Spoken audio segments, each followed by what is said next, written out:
অনেক দিন পরে হাতে মেখে ভোলা মাছ চচ্চড়ি করলাম। মশলা দিয়ে পুরো মাছটাকে সুন্দর করে মাখিয়ে হালকা পানি দিয়ে চুলার উপরে বসিয়ে দিতে হবে। এটা খেতে যে কি মজা! মাখাইতে মাখাইতে আমার জিহ্বায় পানি চলে এসেছে। দেখেন কি সুন্দর চেহারাটা আসছে, মনে হচ্ছে রান্না কমপ্লিট।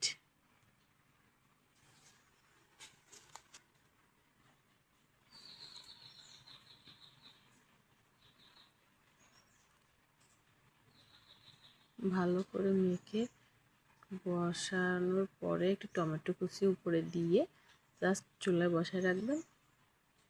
20 মিনিটের ভিতরে আপনার রান্না শেষ, 10 থেকে 15 মিনিটের ভিতরে রান্না শেষ।